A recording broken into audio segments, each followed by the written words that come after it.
Hello again. Last night we did a workshop with our training group about how to ride hills or run hills in training and racing, and I just thought it might be interesting for you to see the slides on that, so I thought I'd talk through them in this video.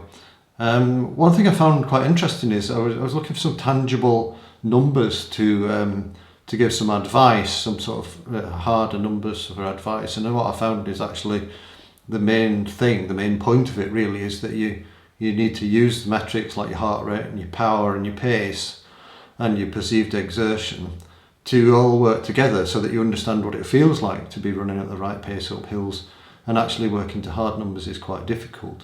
Although at the end I'll give you a case study that explains how I'm going to approach a race that I'm doing this coming weekend with a couple of big hills in it, so you'll be able to see what my thought processes are in developing a plan for an event. I've defined a hill as something that's sufficiently steep to mean that you have to actually, that you notice it's a hill basically, so you have to change your pace according to the gradient.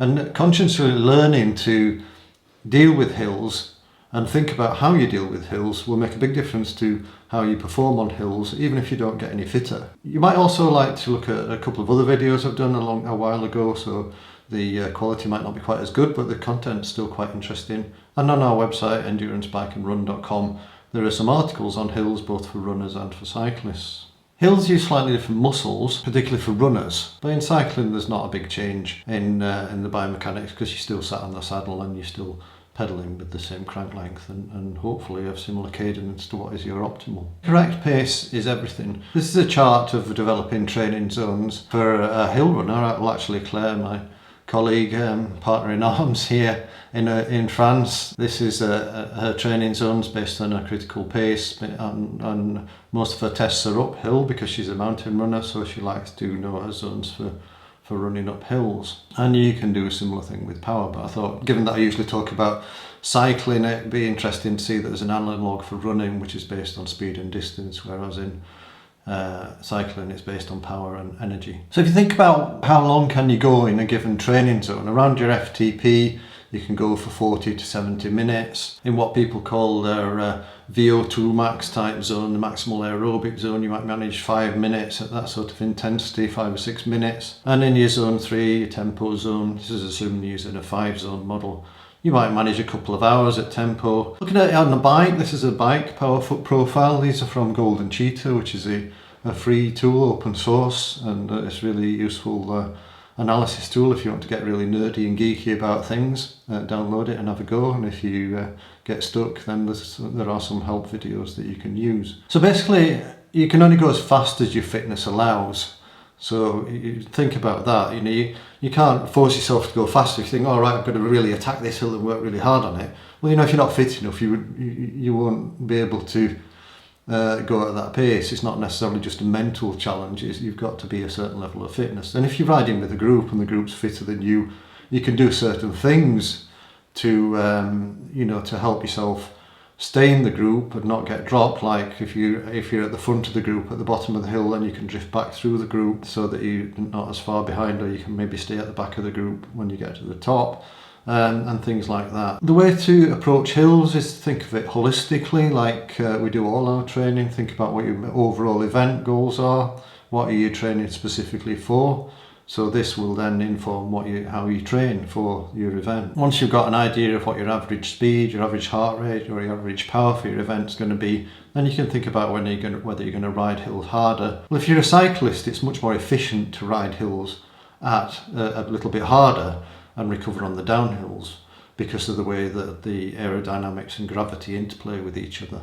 If you're a runner, then there aren't necessarily strong arguments for running harder on the climbs, but there may be advantages if you are doing an off-road event, certainly for cycling or running, and you're going to come up with a bottleneck. That might be a sort of area of single track where it's impossible to overtake, so it might be better to be sort of nearer the front so that you're not held up by other people in the event. How do you determine what a reasonable place to go at is? Well, you basically test it in training, and as you do more and more events, you learn what that pace is by checking the metrics, analysing what's happened afterwards.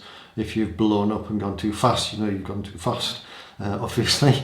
And if it's been about right, then you start to get an understanding of how you can use your heart rate monitor or your power meter or your pacing or vertical ascent rate to give yourself some sort of benchmarks on what's the correct pace. So in principle, the pacing is driven by the event and your training is driven by the event. So once you've determined how you're going to approach your event, then you can start to plan your training for that event. And that's the way that all the training plans work, and you'll have come across that from other videos if you watch my other videos. If your event has long climbs, say you're racing in the Alps or here in the Pyrenees, then it's probably going to be climbing for greater than 40 minutes, and you know you're going to be in your tempo zone or even in your endurance zone if it's a very long event. If the event's greater than 3 hours, then the chances are you're also going to be in your tempo zone, because unless it's a very short hill, you don't want to risk using up your anaerobic reserves and really hammering your glycogen reserves. Or if you're in a bike race, in a bunch race, then staying in the group it can save you a lot of energy, so it might be worth working a little bit harder on the hill just to stay in a group. So we coach runners and cyclists here at Endurance Bike and Run, and a lot of people come to us because they like to combine the two disciplines, and they might concentrate on running or they might concentrate on cycling, or some people switch between the two. So it's useful to talk about how the two relate to each other. In running and cycling, they're different. Hills are different, a bit different, but the principles are still the same. So in cycling, the gears dictate your cadence and your speed. If you don't have a low enough gear, you've got to have a very low cadence, and that can be inefficient. Whereas in running, you can just shorten your stride, and eventually you could just start walking, and you've got an infinitely variable cadence really when you're running. So I thought I thought gears would be an advantage, but when I thought about it, actually gears are a bit of a disadvantage because it limits what you can do in cycling. So in cycling, biomechanics are quite similar. The seat's in the same place, the pedals are in the same place relative to the seat, and the bars are in the same place relative to the seat and the pedals. The resistance is different. It feels different because gravity has a different type of resisting force to aerodynamics, but the biomechanics are quite similar. In running, the biomechanics change because your angle of your body relative to what you're trying to do is different, and you use the glutes a bit more. So practicing running uphill can make a big difference just because you learn to use different muscles. But unfortunately that makes you worse at running up the flat, so you just have to compromise. Everything's a compromise in training. Aerodynamics in cycling is very relevant, so therefore group tactics come into play. Climbing harder makes a bit of a logical sense because you can then recover on the downhills. There's not a lot of point pedalling downhill if you're doing a very long event because you're pedaling against a very big wind resistance, and the speed you can go when you're freewheeling isn't really a lot different to what you can do when you're pedaling hard. In running, aerodynamics aren't relevant, particularly unless you're really going fast, so it's best not to worry about that, and that can mean that there's not a strong argument in a road race, for example. There's not a strong argument for running harder on the climbs. In terms of pacing, attacking hills isn't usually a sensible way to go. You use up a lot of energy at the bottom of the hill. If it's a short hill, there could be an argument for it. But again, you're using up a lot of energy, so you've got to get that back. So if there's a lot of short hills, if you attack them all, you can soon run out of energy and be really struggling and blow up because you've used up all that anaerobic capacity, which you might have seen me talk about in other videos. So basically having a fairly even pace, a fairly sensible pace, pacing things so that you ride the hill at a pace, an average pace, power, heart rate, perceived exertion that you can sustain to the top. I say perceived exertion, it's likely that your perceived exertion will be higher at the top of the hill than it is at the bottom of the hill if you're riding at the same power. So bear that in mind. And maybe even think about walking. Certainly if you're in a running event, particularly a long one, then walking can be a good way of changing the way your muscles work, breaking the rhythm a little bit.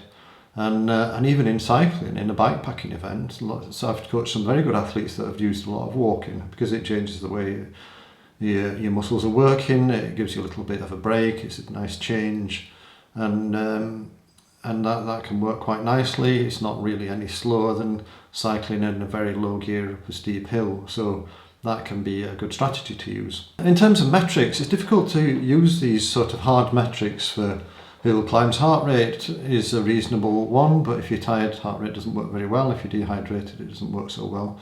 So tuning this perceived exertion to so that with your heart rate in training, so you know what a certain pace, you sort of hill climbing pace feels like, is probably the best way to go. Also remember that heart rate lags a bit, particularly when you're tired. So if you start on a hill, you realise that your heart rate won't be at that sort of climbing heart rate maybe for a couple of minutes if you're tired towards the end of an event, and it might not really go up if you're very fatigued in a multi-day event. So you have to keep in mind that heart rate's not always particularly reliable. Power's quite reliable, but bear in mind that your thresholds go down. Your FTP will be lower at the end of a multi-day event than it will be at the start of it. So you probably have to climb a little bit slower towards the end of a multi-day event than you would at the start of it for a given energy system use. Pacing's not really much good because you have to slow it changes significantly with gradient. Vertical ascent rates used quite successfully, particularly by some of the runners, the ultra runners that I've coached. So that might be something. It comes on some watches. I know the Suntour watches display it. I'm not sure about the Garmin. It's probably an app for the Garmin watches that display it.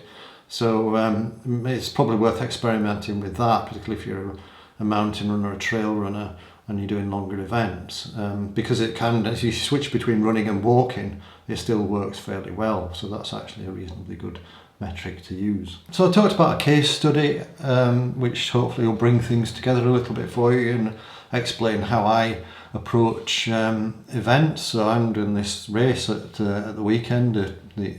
I've been ill and I'm just trying to build back my fitness. It's been an interesting journey to get back from this illness, and this is my first race after several years. It's the shorter event and it's a race over in Spain. It's not that far from here, just near Barcelona. And it's got two big hills, as you can see from the profile. And then it's got a slightly uphill start and it's got a short hill in the first, it's around about 8 kilometres. You might not be able to see it on the video. And then these two big climbs. I reckon it's going to take me maybe 2.5 hours, judging by the pace that I'm riding in training. So I'm going to be riding on average in my threshold zone, my training zone 3, because I use the 5-zone model, the Coggan model. It's off-road, so there may be some benefit to starting a bit faster. But for me, I'm not a good fast starter. I'm 58, so I'm unlikely to be able to compete with the elite competitors at the front of the field. So the chances are I'm going to be stuck. If it does go into a single track, I'm going to be stuck behind people. So it's not worth stressing too much about that. It's best to just accept it and pace myself, because the hills come later. The big hills come later on. I'm quite a good climber. I like riding up hills, and as a consequence, waiting for that time and hoping to pull through the field later on is probably a good move. There are likely to be lots of people around me, it's a mountain bike race, so things aren't going to be so fast that the aerodynamic advantage is very significant. If it's going to take me, say, 2.5 hours, then the climbs are probably going to take me about 20 minutes, so I could probably ride them about FTP sort of intensity, around about that threshold, anaerobic threshold. I'm using a power meter, so I know what that is, and therefore I can sort of focus on settling into that power and get a good rhythm. I've got very low gears, so even the steep sections I should be able to handle at a nice cadence, and hopefully I'll pull through the field at that stage. Obviously I'm not going to win it. I mean, if I get to the end, I'll be very happy. And then the final climb, I can think, well, actually it's downhill all the way from the top of the final climb. There might be a few little bumps, but I'll be able to get over those. So I can use up quite a lot of my energy on at that stage. It's still a 20-minute climb, so I don't really want to be going above my FTP, but I can probably get close to it if I've got sufficient energy remaining.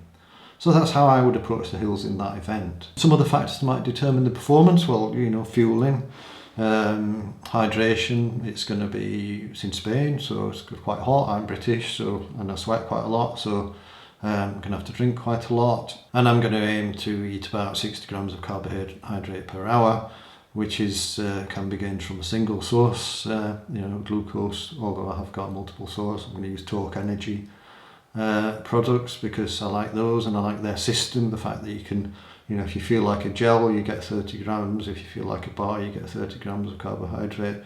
So they're interchangeable. Your bottle properly mixed can be 30 grams of carbohydrate. So you can have a mixture of fuels or types of fuel and go with how you're feeling. If the gels are making you feel a bit sick, you can just switch to bars. I probably aim to have my bike I'll take a 750ml bottle and a 600ml bottle, so I'll probably have those both full, and I might not drink them all, but at least I'll have the option, and I won't have to stop at drink stations. Course knowledge is important, so I'm going to go the day before and have a look around. Hopefully I'll get to the end of it. I'll let you know. Maybe I'll make a video about the event.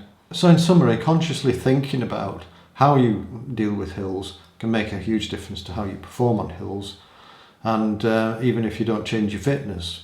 But once you've made these decisions and thought about it, you can think about your strengths and weaknesses and train them. Pacing is everything in riding and running up hills. Don't attack hills unless it's a strong tactical advantage to do so. Showing off to your mates is not a strong tactical advantage to attack hills, because you'll likely pay for it in the end, and you'll be the one, going home with your tail between your legs. And practice makes perfect. There are links to a couple of other videos on here, but if you just search the channel for hills, you'll find other stuff. I hope you find it useful, and I'll see you in the next video. Bye.